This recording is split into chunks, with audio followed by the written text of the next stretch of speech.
오늘 본문 13절에 형제들아 너희가 자유를 위하여 부르심을 입었으나 그러나 그 자유로 육체의 기회를 삼지 말고 오직 사랑으로 서로 종노릇하라 했습니다. 우리가 구원을 위해 부름받았습니다. 그런데 그 구원은 자유를 위하여 부르심을 입은 것이라고 말하고 있습니다. 여기 13절에서 위하여는 목적을 의미하는 것이 아니라 방향을 의미합니다. 자유로의 방향으로 초대한다는 것입니다. 주님께서는 우리를 종이 아닌 자유자로 부르셨습니다. 그리고 우리는 주님의 종이 되기를 자처했습니다. 그러나 그리스도의 종된 삶은 노예적인 삶이 아니라 자유가 있는 자발적인 능력의 삶입니다. 그런데 이것을 이해까지는 쉽지 않은 과정을 거칠 수 있습니다. 예수님께서도 하나님 보좌 우편의 만유의 주로 계셨던 분이었습니다. 그런데 우리를 섬기기 위해서 스스로 종의 모습을 가지고 찾아오셨습니다. 사랑으로 스스로 자원하여 종노릇하신 것입니다. 성경은 성도들도 이와 같이 자원함과 자유함으로 스스로 종노릇하는 삶이라는 것입니다. 예수님은 우리에게 찾아오셔서 자유를 주셨습니다. 그 자유는 죄를 짓는 자유가 아니라 죄에서 벗어나는 자유입니다. 중독자들이 마약이나 술을 마음껏 먹는 것을 자유라고 하지는 않습니다. 오히려 그 중독에서 벗어나는 것을 진정한 자유라고 합니다. 그런데 대부분의 인간은 아담의 후손으로 육신의 정욕과 죄에 중독되어 있습니다. 우리가 어느 날 이 상태를 깨닫는 순간 우리는 구주 예수님께 그 중독에서 나를 자유케 하는 은혜를 구하게 됩니다. 그리고 특히 예수님이 우리에게 주시는 자유는 율법에서의 자유입니다. 로마서 7장 6절에 이제는 우리가 얽매였던 것에 대하여 죽었으므로 율법에서 벗어났으니 이러므로 우리가 영의 새로운 것으로 섬길 것이요 율법 조문에 묵은 것으로 아니할지니라 했습니다. 갈라디아서 5장 1절에 그리스도께서 우리를 자유롭게 하려고 자유를 주셨으니 그러므로 굳건하게 서서 다시는 종의 멍에를 매지 말라 했습니다. 혹자는 예수님이 우리를 율법에서 자유하게 해주셨으니 이제 마음껏 죄를 지어도 되는 것인가 하는 생각을 할 수 있습니다. 그러나 그 율법에서의 자유는 한 가지 조건이 있습니다. 그것은 예수님이 내 모든 죄를 위해 십자가에 올라가 대신 죽어주셨다는 사실을 믿는 것입니다. 그런데 예수님이 나의 죄와 허물을 위해 십자가에서 죽어주셨다는 사실을 믿는다면 이제 마음껏 죄를 지어도 되겠네 하지 않습니다. 오히려 그 반대입니다. 예수님이 나의 이 죄 때문에 죽기까지 하셨으니 이제 그 죄를 멀리해야 되겠다는 마음을 갖게 됩니다. 나아가 내가 그 은혜와 사랑을 무엇으로 보답하리요? 하는 마음을 갖게 됩니다. 율법의 종이 아니라 사랑의 종이 되는 것입니다. 물론 예수님에 대한 사랑이 식어지면 나는 다시 죄 아래 떨어질 수 있습니다. 그러나 믿음이 있는 자는 속히 그 식은 사랑을 회개하고 다시 예수님의 사랑을 기억하고 회복하게 되는 것입니다. 기계적이고 사무적인 관계가 아니고 사랑과 인격적인 관계가 되는 것입니다. 얕은 잔머리나 굴리는 식으로 살거나 예수님을 그렇게 대하지 않는 것입니다. 그래서 성숙한 신앙인으로 자라게 되는 것입니다. 그래서 바울은 믿음이 온 후로는 우리가 율법 아래 있지 않다고 했습니다.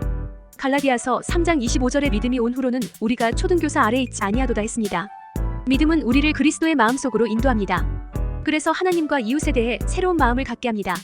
복받기 위해서 선을 행하는 자가 아니라 그리스도의 마음이 되어서 선을 행하게 됩니다. 그래서 그리스도인의 새로운 삶은 율법에 종된 마음으로는 살아낼 수 없는 삶입니다. 오직 사랑을 품은 자유자의 마음과 아들의 마음이 되어야 믿음으로 살아낼 수 있는 삶이 되는 것입니다. 사랑으로 종노릇하는 것이 무엇입니까? 사랑하기 때문에 종노릇하는 것입니다. 종이기 때문에 종노릇하는 것과 사랑하기 때문에 종노릇하는 것은 다릅니다. 어린아이를 돌볼 때 어린이집 부모의 마음과 부모의 마음이 같을 수는 없습니다. 직업적인 의무감으로 하는 섬김과 사랑으로 하는 섬김은 차원이 다른 것입니다. 갈라디아서는 복음의 자유에 대하여 말씀하고 있습니다. 창세기로부터 요한계시록까지 자유, 자유롭게, 자유인이라는 단어가 57번 나오는데 그 중에서 갈라디아서에서 11번이나 나옵니다. 갈라디아서 2장 4절에 이는 가만히 들어온 거짓 형제들 때문이라. 그들이 가만히 들어온 것은 그리스도 예수 안에서 우리가 가진 자유를 엿보고 우리를 종으로 삼고자 함이로 되었습니다. 갈라디아 교회에 가만히 들어온 거짓 형제들이 그리스도 예수 안에서 갈라디아 교회가 가진 자유를 엿보고 그들을 다시 종으로 삼기 위하여 들어왔다는 것입니다. 복음으로 자유롭게 된 자들을 다시 율법의 종으로 삼으려고 했다는 것입니다. 그리고 갈라디아서 3장 28절에도 보면 너희는 유대인이나 헬라인이나 종이나 자유인이나 남자나 여자나 다 그리스도 예수 안에서 하나인이라고 합니다. 하나님의 백성이라고 믿는 유대인과 유대인들이 개처럼 취급했던 이방인이 예수 안에서 하나가 되었다는 것입니다. 이것은 참된 복음이 주는 자유의 능력입니다. 갈라디아서 4장에서는 이 자유에 대한 말이 가장 많이 나오는 곳입니다. 아브라함에게 두 아들이 있는데 하나는 여종에게서 태어났고 하나는 자유 있는 여자에게서 태어났습니다. 바로 이스마엘과 이삭을 말하고 있습니다. 이스마엘은 육체를 따라 태어났고 이삭은 약속으로 태어났습니다. 그런데 감사하게도 우리는 그리스도의 약속을 믿음으로 죄와 율법에서 자유케 되는 복을 받았습니다. 그래서 오늘 본문 13절에 약속으로 받은 자유를 가지고 육체의 기회로 삼지 말라고 합니다. 그리고 갈라디아서 5장 1절에서는 그리스도께서 우리를 자유롭게 하려고 자유를 주셨으니 그러므로 굳건하게 서서 다시는 종의 멍에를 매지 말라 했습니다.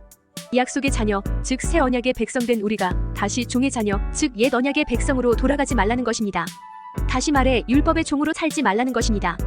바울 사도는 갈라디아 교회, 즉 이방인 성도들을 향해 형제라고 불렀습니다. 그리스도의 복음 안에서는 이방인도 형제라는 것입니다. 이렇게 형제로 부르는 것은 예수 그리스도께서 자유를 위하여 그들을 부르셨기 때문이라는 것입니다. 바울이 예수님을 선택해서 자유를 얻은 것은 아닙니다. 마찬가지로 갈라디아 교회 성도들도 그들이 예수님을 선택해서 자유를 얻은 것이 아닙니다. 오직 예수님께서 먼저 택하여 부르신 것입니다. 자유를 위하여 먼저 예수님께서 불러주신 것입니다.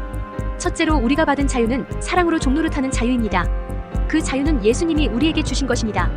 본문 13절에 형제들아 너희가 자유를 위하여 부르심을 입었으나 했습니다. 사람이 사람답게 살아가기 위한 것 가운데 하나가 바로 자유입니다. 이 단어의 의미는 외부적인 구속이나 무엇에 얽매이지 아니하고 자기 마음대로 할 수 있는 상태 또는 법률의 범위 안에서 남에게 구속되지 아니하고 자기 마음대로 하는 행위라고 합니다. 하지만 성경에서는 조금 다른 의미로 사용하고 있습니다. 여기서 우리가 무엇에게 구속되지 않는다는 의미는 같습니다. 그러나 자기 마음대로 할 수 있는 상태나 행위라고 하는 부분에서는 같지 않는 것입니다. 그리스도인들은 분명 자유인입니다. 그렇다면 무엇에 대한 자유를 누리는 것입니까? 그리스도인들이 누리는 자유는 크게 세 가지가 있습니다. 첫째는 죄에 대한 자유입니다. 둘째는 율법의 정죄에 대한 자유입니다. 셋째는 죽음 즉 심판과 멸망에 대한 자유입니다. 우리가 죄에 대해서 자유롭다고 해서 죄에 구속되지 않고 마음껏 죄를 지을 수 있는 것이냐? 또 우리가 율법에 대해서 자유롭다고 해서 율법의 정죄를 무시하고 살아갈 수 있는 것이냐? 그리고 우리가 죽음에 대해서 자유롭다고 해서 우리는 죽음을 무시할 수 있느냐? 결코 그렇지 않습니다. 그런데도 우리는 자유로운 자들입니다. 물론 우리가 죄를 범하기는 합니다. 그러나 우리는 죄에 얽매이지 않습니다. 그 죄가 우리를 얽매지 못한다는 것입니다. 왜냐하면 예수님께서 우리 죄를 위해 친히 대속의 피를 흘려주셨기 때문입니다. 그래서 우리는 율법의 정죄에 얽매이지 않습니다. 우리가 비록 죄를 범할지라도 율법이 우리를 죄인이라고 정죄하지 못한다는 것입니다. 이미 예수님이 우리의 그 죄값을 완전히 지불해버렸기 때문입니다. 그래서 우리는 죄의 결과인 죽음에 얽매이지 않습니다. 예수 그리스도께서 죽음의 권세를 이기시고 부활하셨기 때문입니다. 결국 예수님은 우리에게 이 모든 것으로부터 자유를 주셨습니다. 그리고 예수님은 우리가 이 자유를 누리도록 우리를 불러주셨습니다. 예수님이 십자가에 죽으시고 부활하신 이유는 바로 이 같은 자유를 우리에게 선물하시기 위함이었습니다. 그렇다면 우리가 현실에서 이 자유를 누리며 살아가는 방법은 무엇일까요? 성경은 우리에게 이 자유를 누릴 수 있는 비결에 대해서 몇 가지를 말씀하고 있습니다. 첫째, 요한복음 8장 32절에서 예수님은 진리를 알지니 진리가 너희를 자유롭게 하리라 했습니다. 그러니까 우리는 진리를 알아야 합니다. 물론 아는 것이 믿는 것은 아닙니다. 하지만 알지 못하면 제대로 믿을 수가 없습니다. 여기서 말하는 진리는 예수님 자신입니다. 그리고 이 진리는 복음입니다. 이 진리는 우리를 구원에 이르는 길이 됩니다. 우리가 예수 그리스도를 알고 믿는다면 우리는 참된 자유를 누리며 살아갈 수 있게 되는 것입니다. 또한 요한복음 8장 36절에서 예수님은 그러므로 아들이 너희를 자유롭게 하면 너희가 참으로 자유로우리라 했습니다. 예수님만이 우리를 자유케 하실 수 있습니다. 왜냐하면 예수님만이 우리의 죄 문제를 해결해 주실 수 있기 때문입니다. 친히 우리의 모든 죄를 대신 담당하신 예수님만이 우리를 그 모든 죄로부터 자유롭게 하실 수 있습니다. 그래서 예수님이 우리에게 자유를 주신다면 우리는 그 자유를 마음껏 누리게 되는 것입니다. 셋째로 고린도후서 3장 17절에서 사도 바울은 주는 영이시니 주의 영이 계신 곳에는 자유가 있느니라 했습니다. 여기서 주의 영은 성령입니다. 이 성령 하나님은 성자이신 예수 그리스도께서 이루신 그 대속의 결과를 성부 하나님이 정하신 자들에게 정확하게 적용하시는 분이십니다. 따라서 성령께서 함께 하시는 자에게는 자유가 있습니다. 성령은 우리의 안에 임재하시면서 우리가 죄와 율법과 사망에 얽매이지 않도록 하십니다. 성령은 우리에게 참 지식을 주십니다. 성령은 우리에게 참 믿음을 주십니다. 성령은 우리에게 참 용기를 주십니다. 성령은 우리에게 참 자유를 주십니다. 결국 우리가 자유를 누리는 길은 예수님께 있습니다. 그래서 예수님은 요한복음 14장 6절에 내가 곧 길이요 라고 말씀했습니다. 그러니까 예수님만이 아버지께로 가는 길인 것입니다. 예수님만이 구원으로 가는 길입니다. 예수님만이 생명으로 가는 길입니다. 예수님만이 참된 자유로 가는 길입니다. 우리가 이 세상에서 그리스도인으로 살아가는 데 있어서 가장 큰 장애물이 무엇일까요? 그것은 바로 이 죄 문제입니다. 이 죄가 우리를 자꾸만 흔들리게 합니다. 이 죄가 우리를 얽매서 자기의 종으로 삼으려고 하기 때문입니다. 하지만 우리가 예수 그리스도를 향한 확고한 믿음만 있다면 우리는 이 죄로부터 완전한 자유를 누릴 수 있습니다. 우리가 연약해서 넘어지고 죄를 범할 때가 있습니다. 그러나 그 죄가 우리를 얽매지 못합니다. 그 죄에 대해서 율법이 우리를 정죄하지 못합니다. 그 죄의 결과가 되는 사망이 우리를 주장하지 못합니다. 그 모든 얽매임을 예수 그리스도께서 풀어주시기 때문입니다. 우리는 이 사실을 분명히 알고 믿어야 합니다. 그렇다면 우리는 언제나 자유의 삶을 살아갈 수 있는 것입니다. 둘째, 우리는 왜 서로 종노릇을 해야 합니까? 오늘 본문 13절에 오직 사랑으로 서로 종노릇하라 했습니다. 사랑으로 섬기기 위해 종노릇해야 합니다. 예수님이 우리에게 주신 자유는 우리가 죄에 얽매이지 않고 마음껏 죄를 지으라고 주신 것은 아닙니다. 다시 말해 우리가 우리 마음대로 살아라고 십자가를 지신 것은 아니라는 것입니다.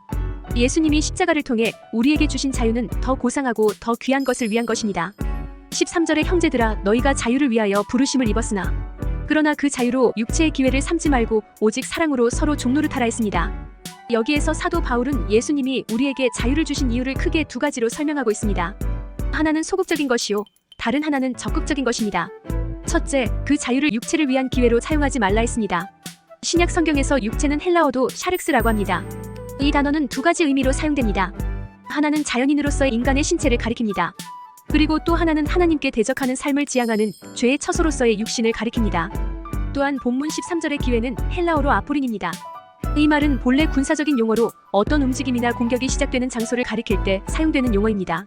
그런데 이 표현이 성경에서는 어떤 일을 시도하거나 수행하는 데 이용하는 자원이나 수단이라는 뜻으로 사용되고 있습니다.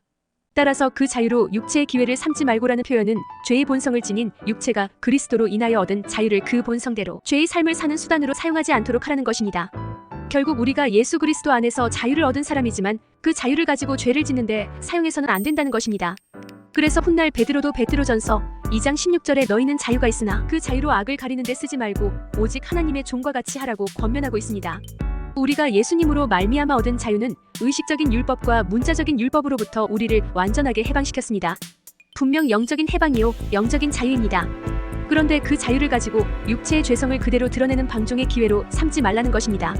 그렇게 된다면 이는 예수 그리스도께서 우리를 위해서 이루신 그 십자가를 통한 대속과 그로 인해 선물로 주신 그 위대한 자유를 모독하는 어리석은 짓이 되고 마는 것입니다.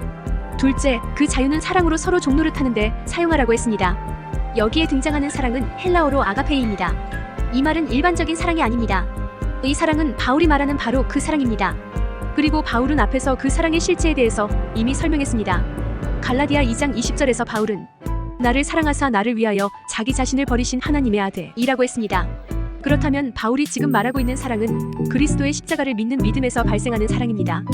또한 그 사랑을 본받아 실천하고자 하는 사랑입니다. 결국 성도의 사랑은 예수님을 떠나서는 생각할 수가 없는 것입니다. 성도는 사랑을 통해서 자신의 믿음을 증명합니다. 그리고 예수님을 믿는 사람은 반드시 그 사랑을 나타내게 되어 있습니다. 그렇다면 진정한 자유를 누리는 그리스도인이라고 한다면 의식적인 율법의 규례들로부터는 자유를 누리지만 진정한 율법의 대강령인 사랑을 온전히 실행하는 자유라고 할 것입니다. 그런데 바울은 이 사랑의 자유에서 종노릇하라고 했습니다. 그런데 사실 이 자유와 종노릇이라는 개념은 완전히 상반된 것입니다. 그런데도 그것이 조화를 이룬다고 했습니다. 서로 충돌하지 않고 오히려 더 아름답게 어울리게 됩니다. 왜 그렇습니까? 그것은 진정한 섬김이란 자유하는 사람의 마음에서 자발적으로 우러나오는 행동이기 때문입니다. 그리고 이에 대한 가장 완벽한 예는 요한복음 13장에서 예수님이 제자들의 발을 씻기신 사건입니다. 예수님은 분명 제자들의 주와 선생이셨습니다. 그런데도 예수님은 친히 제자들의 발을 씻기셨습니다. 당시 사회에서 다른 사람의 발을 씻기는 것은 가장 하층민인 노예의 일이었습니다. 당시 랍비들조차도 유대인들에게는 다른 사람의 발을 씻기지 말라고 권면했습니다. 이는 사람의 존엄성을 잃는 행동이라고 여겼기 때문입니다. 그런데도 하나님의 아들이신 예수님은 죄인들의 발을 씻기셨습니다. 그리고 제자들에게 서로의 발을 씻기라고 말씀하셨습니다. 즉 예수님은 자신의 행동을 통해서 제자들에게 진정한 섬김과 사랑이 무엇인지를 보여주셨고 제자들이 그렇게 살아야 한다고 말씀하신 것입니다. 하지만 이보다 더한 예는 바로 예수님의 십자가입니다. 예수님은 친히 자신의 목숨을 그 죄인들을 위해서 내어주셨습니다. 누구의 강요에 의해서도 아닙니다. 예수님이 힘이 없어서도 아닙니다. 그분은 천지를 창조하시고 모든 역사를 주관하시는 절대자 하나님이십니다. 그럼에도 자기 백성을 향한 사랑으로 십자가를 지셨습니다. 따라서 우리가 진정 예수님을 믿는 자라면 예수님의 사랑을 입은 사실을 믿는 자라면 우리도 예수님의 그 사랑을 본받아야 합니다. 그 사랑을 실천해야 합니다. 그 실천의 방법이 바로 사랑으로 종노릇하는 것입니다. 내가 섬겨야 하는 우리의 이웃은 바로 예수님이 자신의 피를 흘리심으로 구원하신 하나님의 백성입니다. 셋째, 그러면 우리는 누구의 종노릇을 해야 합니까? 우리는 세상을 섬김의 은혜로 살아가야 합니다. 섬김은 그리스도인의 정신입니다. 섬김을 체질화시키지 않으면 그리스도인의 삶을 사는 것이 아닙니다. 그래서 오늘 저와 여러분은 섬기는 자라는 이름을 갖고 있는 것입니다. 왜 그렇습니까? 세상 나라에서 섬기는 자는 사람들의 무시를 받고 미련하다고 조롱받을 수 있습니다. 그러나 하나님 나라에서는 섬김이 영광입니다. 섬김에서 오는 고난은 하나님 나라에서 영광으로 보상해 주실 것이라고 약속되어 있습니다. 로마서 8장 17절에서 18절의 자녀이면 또한 상속자 곧 하나님의 상속자여 그리스도와 함께 한 상속자니 우리가 그와 함께 영광을 받기 위하여 고난도 함께 받아야 할 것이니라 생각하건대 현재의 고난은 장차 우리에게 나타날 영광과 비교할 수 없도다 했습니다. 현재의 고난은 장차 우리에게 나타날 영광과 비교할 수 없기 때문에 우리의 섬김을 분명히 해서 그 일에 충실해야 합니다. 섬김은 세상을 거꾸로 사는 사람들의 믿음의 삶입니다. 믿음의 사람은 생명의 사람이기 때문에 살아있는 물고기가 물결을 거슬러 올라가는 것처럼 세상을 거슬러 올라갑니다. 여러분, 그냥 생각 없이 세상의 유익만을 쫓아가면 살아있는 것 같으나 실상은 죽은 것입니다. 교회도 그렇습니다. 세상을 쫓아가면 그 교회는 죽은 교회입니다. 그러므로 살아있는 생명은 아무리 크고 단단한 바위라도 뚫고 자라는 것처럼 성도는 바로 그렇습니다. 그러므로 하나님 나라 백성들은 세상 나라를 거스르는 것입니다. 그래서 어느 때는 환난과 핍박을 받기도 하였습니다. 어느 시대에는 순교의 제물이 되기도 했습니다. 그러나 결코 세상과 타협하지 않고 하나님의 뜻을 따라 순종하며 그 말씀을 듣고 믿고 지켜 행하는 것입니다. 이것이 살아있는 믿음입니다. 마찬가지로 섬김은 세상의 방법이 아닙니다. 세상의 방법은 섬김을 받는 자가 되라고 가르칩니다. 그래야 행복하고 그래야 성공한다고 가르칩니다. 섬김에는 반드시 하나님의 보상이 있습니다. 하나님이 섬김의 사람을 주목하십니다. 하나님은 섬기는 사람과 함께 하십니다. 요한복음 8장 29절에 나를 보내신 이가 나와 함께 하시도다. 나는 항상 그가 기뻐하시는 일을 행함으로 나를 혼자 두지 아니하셨느니라 했습니다. 그가 기뻐하시는 일이 무엇입니까? 섬김입니다. 하나님 나라는 섬김의 나라입니다. 그러므로 섬김은 하나님께서 가장 기뻐하시는 영적 예배가 되는 것입니다. 로마서 12장 1절에 그러므로 형제들아 내가 하나님의 모든 자비하심으로 너희를 권하노니 너희 몸을 하나님이 기뻐하시는 거룩한 산 제물로 드리라. 이는 너희가 드릴 영적 예배니라 했습니다. 바른 섬김을 위해서 육신의 소욕을 십자가에 못 박아야 합니다. 섬김은 사명입니다. 그리스도인의 섬김에는 반드시 십자가가 있습니다. 섬김은 나의 육신의 소욕을 거스르는 일입니다. 섬김은 사랑의 종이 되는 것입니다. 부모는 자녀에게 더해주지 못해서 안타깝게 여깁니다. 이것이 바로 사랑의 종된 모습인 것입니다. 사랑하기 때문에 사랑하는 대상에게 종노릇하면서 행복한 것입니다. 사랑으로 종노릇하면 행복한 것입니다. 그러면 나도 행복하고 너도 행복하고 주님도 기쁘게 됩니다. 그래서 결국 나와 내 가정과 교회와 이 사회 속에 그야말로 하나님의 나라가 이루어져 우리 모두가 진정 천국을 맛보며 살아가게 되는 것입니다. 그러므로 13절 말씀처럼 오직 사랑으로 서로 종노릇하게 되시기를 축원합니다.